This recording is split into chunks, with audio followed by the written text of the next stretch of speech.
बघा, व्यवस्थित वळीमध्ये आणि रांगेमध्ये उभं राहून घ्यायचे. उभी आणि आडवी वळ आपली व्यवस्थित असावी. प्रत्येकानं आपण स्वतः बघा, दुसऱ्याला सांगायचं नाही. और एक साथ बैठेंगे, बैठ जाओ.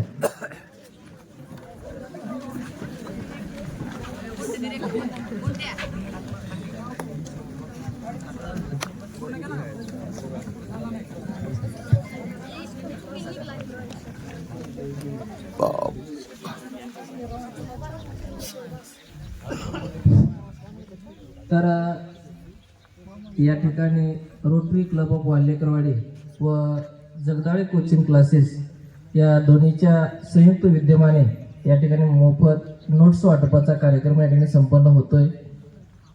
खरं तर ग्रामीण विद्यार्थी शिकावा, त्याच्या ज्ञानामध्ये भर पडावी. कारण आपणाला शहरी भागातला विद्यार्थी आणि ग्रामीण भागातला विद्यार्थी दोन्हीची तुलना केली तर शहरी भागातील विद्यार्थ्यांना शाळा सुटल्यानंतर काही काम नसतं, परंतु आपण निश्चितपणे घरी गेल्यानंतर आपल्या आईवडिलांना कामामध्ये मदत करता. आणि मग त्याचा हा जो गेलेला वेळ आहे, जर आपल्याकडे नोट्स असतील, शॉर्ट नोट्स असेल, तर या नोट्सच्या माध्यमातून एक चांगल्या प्रकारचं अभ्यास आपला होऊ शकतो. हे मुख्य हेतू या ठिकाणी रोटरी क्लब ऑफ वाल्हेकरवाडीनं हेरलं आणि ग्रामीण विद्यार्थ्यांचा या ठिकाणी विकास व्हावा या उद्देशाच्या माध्यमातून आज निश्चितपणे त्यांचं हे जे कार्य आहे, हे कौतुकास्पद कार्य आहे, ते चालू आहे. यावर्षी सुद्धा त्यांनी जगदाळे कोचिंग क्लासेस आणि रोटरी क्लब ऑफ वाल्हेकर दोघांच्या संयुक्त विद्यमाने हा कार्यक्रम या ठिकाणी घेतलेला आहे. नोट्सचं प्रातिनिधिक स्वरूपामध्ये वितरण आपण केलेलं आहे. तर प्रथमतः रोटरी क्लब ऑफ वाल्हेकरवाडीचे माजी अध्यक्ष व चेअरमन डिस्ट्रिक्ट 31 चे सन्माननीय रोटरीयन गोविंदजी जगदाळे सर यांनी आम्हाला या ठिकाणी मौलिक अशा प्रकारचं मार्गदर्शन करावं, असं मी त्यांना या ठिकाणी विद्यालयाच्या वतीनं विनंती करतो.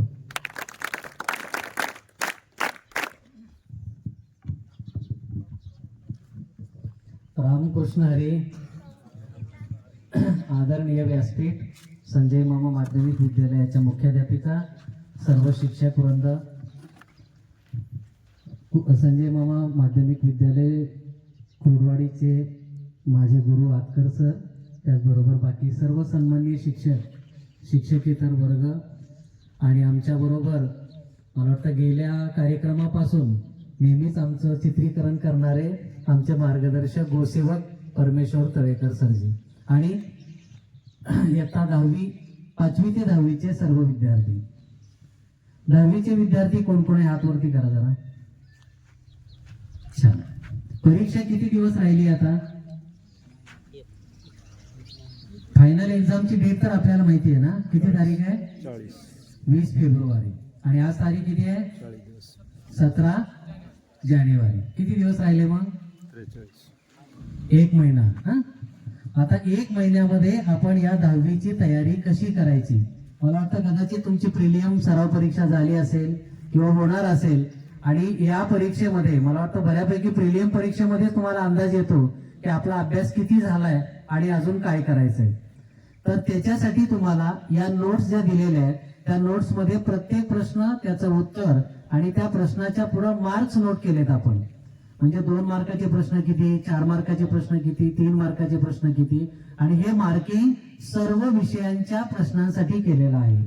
अशा पद्धतीनं एकत्रित करून देण्याचा माझा हा जो उद्देश आहे तो मला वाटतं गेल्या वर्षी तुमच्या शाळेतील किंवा वडशिलेच्या शाळेतील सर्व मुलांनी पत्र पाठवली होती आणि ती पत्र मी वाचली होती.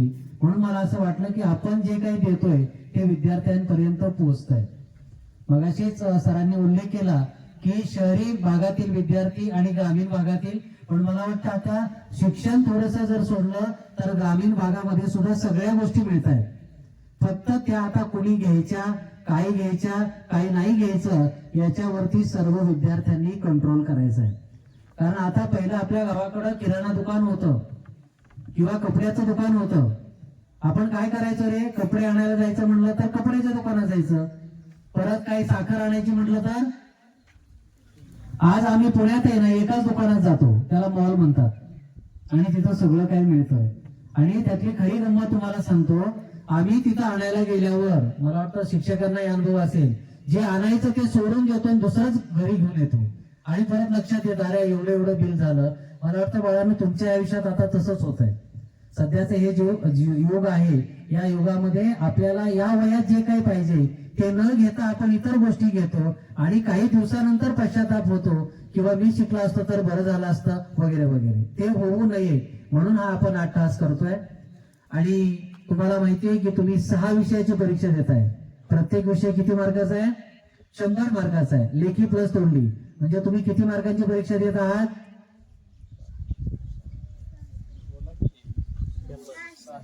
आम्हाला माहित नाही म्हणून ते सर पेपर काढणार, मॅडम पेपर तपासणार, आम्ही आमचं लिहायचं काम करणार.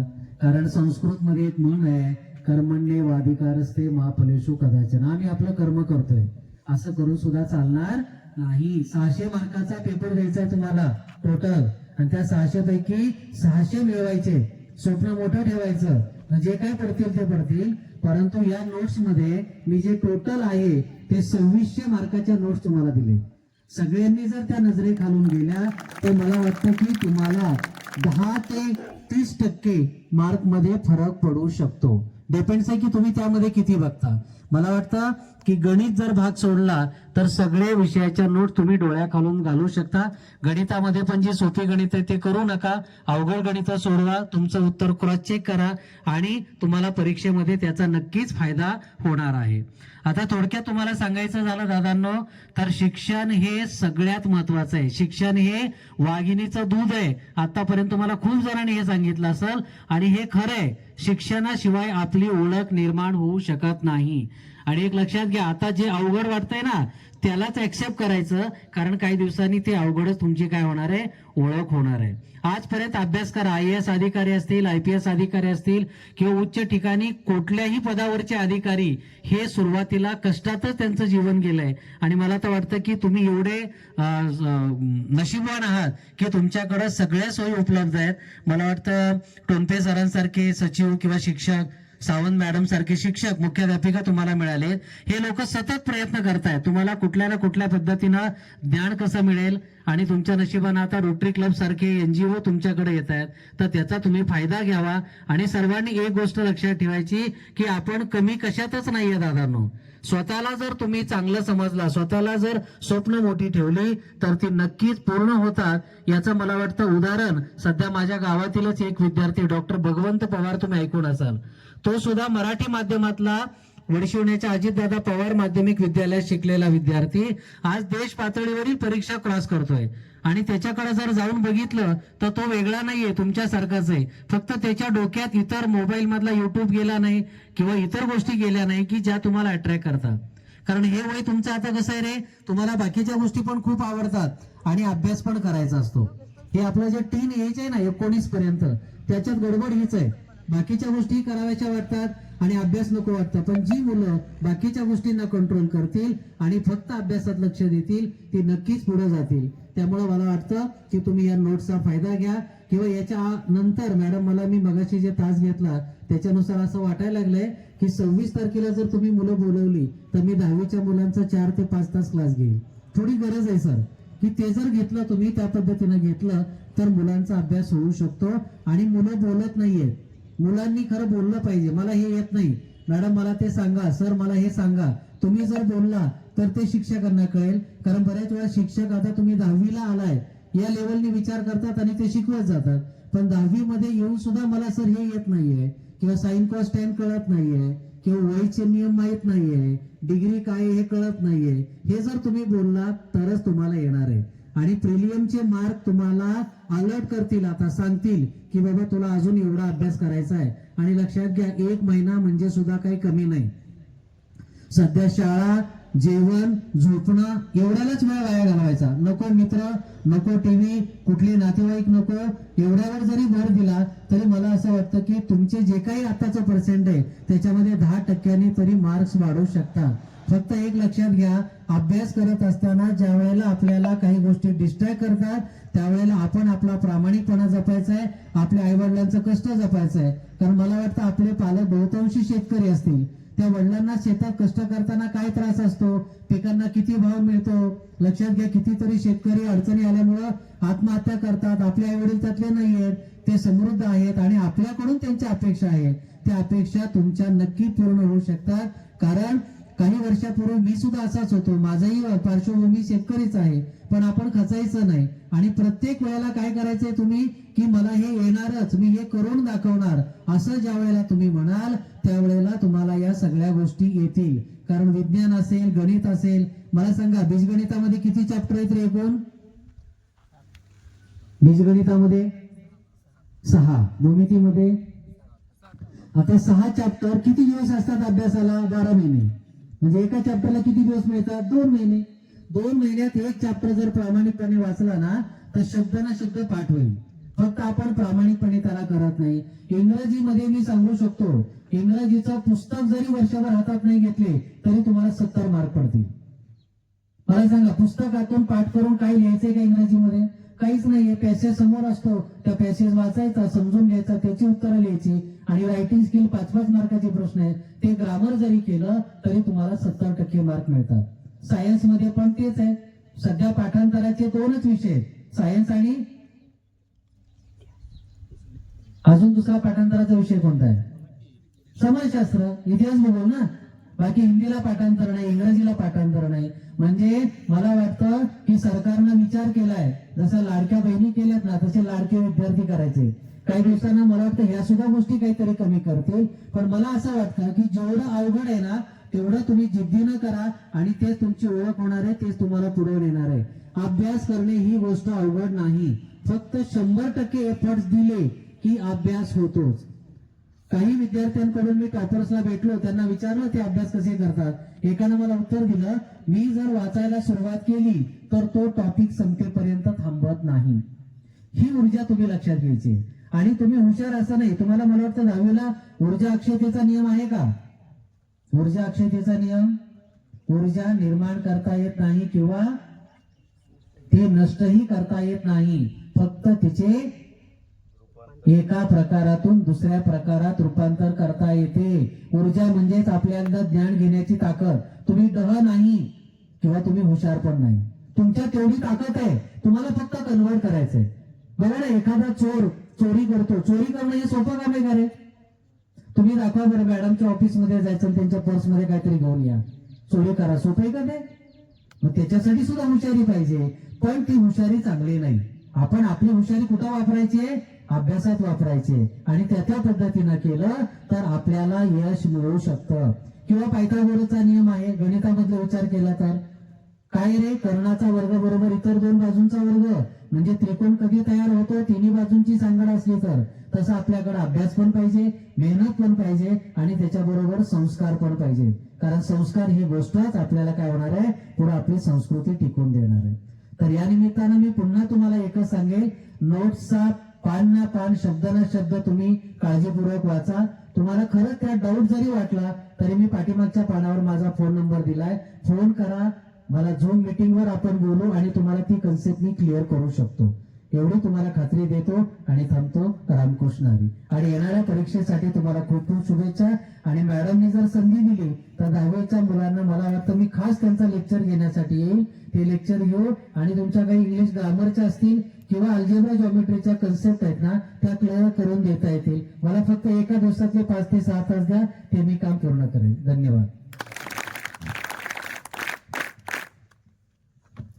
धन्यवाद जगदाळे सर. आपण केलेलं हे जे मौलिक मार्गदर्शन जे आहे निश्चितच आमच्या विद्यार्थ्यांसाठी उपयुक्त पडेल आणि विद्यार्थी सुद्धा या मार्गदर्शनाच्या माध्यमातून आपल्या जीवनामध्ये काय बदल करायचा याचा निश्चितच आपल्या जीवनामध्ये काय करतील, आपल्या मौलिक अशा मार्गदर्शनाचा उपयोग करतील. खरंच सरांनी सांगितलं, सरांच्या गावाचा सुपुत्र आणि त्याचा सन्मान करण्याचा भाग्य आम्हालाही रात्री मिळालं. अमोल आणि मी 2 जण गेलतो. त्यांनी जे काय अभ्यास केला 11वी 12वीला, तो त्याचा अभ्यास होता 17 ते 18 तास. तो कंटिन्यू अभ्यास करायचा. त्याच्यामुळे त्याच्या मेंदूवरती सुद्धा ट्रेस आलता. त्यांच्या वडिलांनी मला सांगितलं. आम्हाला आम्ही 2 जण चर्चा करत असताना हा किती तास अभ्यास करत होता. आणि राहणीमान अतिशय साधा आहे. ज्या ठिकाणी त्याचा वांगीमध्ये सत्कार ठेवला होता त्या ठिकाणी यांचं सर्व कुटुंब गेलं होतं आणि सत्कार करण्यासाठी त्यांच्या वडिलांना विचारलं की तुमचा साहेब कुठे आहेत? तर सर त्यांचे वडील सहज बोलले की नाही साहेब आहेत. म्हणजे राहणीमान किती साधं आहे. पण आपण एखादा कार्यक्रम असू द्या, त्या कार्यक्रमासाठी आपण किती छानपैकी नटून थटून जातो. परंतु तसं न करता आपण आपली साधी विचारसरणी आणि उच्च विचार करण्याची क्षमता ही आपल्या मनामध्ये ठेवावी, हे त्यांच्या मौलिक अशा मार्गदर्शनामधून ज्ञान आपल्याला या ठिकाणी निश्चितपणे मिळतंय. यानंतर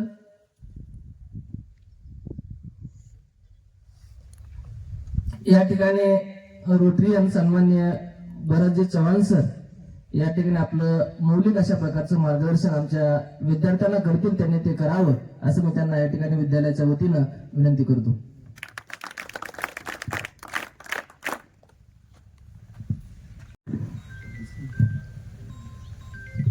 रामकृष्ण आदी सर्वांना. आदरणीय व्यासपीठावरील सर्व मान्यवर शिक्षक वृंद, मुख्याध्यापिका मॅडम, परत शिक्षकेतर वृंद, या सर्वांचे अभिनंदन आणि आभार व्यक्त करतो, कारण तुम्ही आम्हाला ही संधी उपलब्ध करून दिली. खरं म्हणजे काही बोलण्यासारखं नाही आहे, कारण 10वीच्या जेवढं आमचे गुरुजी बोलले तेवढं जरी लक्षात ठेवलं तरी आज भरपूर आहे. कारण तुम्ही आज एक कच्चा मातीचा घडा म्हटलं तरी तसं होऊ शकतं. तुम्ही त्या लेवलला आहात, फक्त तुम्हाला थोडे धोपटले द्यायची गरज आहे आणि ते आता आमचे गुरुजी देऊन गेले, अजून तुम्हाला देतील, त्याच्यात काही शंका नाही. आणि वेळ पडली तर आमचे टोनपे सर पण तुम्हाला त्या धोपटण्यात मदत करतील. या सगळ्या गोष्टी होतीलच. पण एक चांगली गोष्ट सांगतो, म्हणजे तुमच्यापैकी किती जणांची अशी इच्छा आहे की 80% मार्क पडावेत, अशी कोणाची इच्छा आहे का? 1-2 पोरं? 1, 2, 3, 4. एकमेकाचा हात बघून काय तो वरती करतो म्हणून तू करतो, तो करतो म्हणून वरती करतो. ज्याची इच्छा असेल तरी सांगा फक्त की बाबा पडतायत, पडणार आहेत, नाही पडणार आहे. पडले तरी काय हरकत नाही, नाही पडले तर आम्ही काय तुमचं काही करणार नाही. ते काय आता तुमच्यावर आहे, शेवटी तुम्ही किती घेतात त्याच्यावर आहे. शेवटी काय असतं, विद्यार्थी हा कच्चा घडा आहे, त्याला शिकवण्याचं काम जरी शिक्षक करत असला, पण तुमची जर ग्रास्पिंग पॉवर जर नाही वाढली किंवा आकलन शक्ती ज्याला आपण म्हणतो मराठीत, ती जर नाही वाढली तर ते काय त्या सगळ्या गोष्टी करण्यात काही अर्थ नाही आहे की नाही. तर तसं आहे.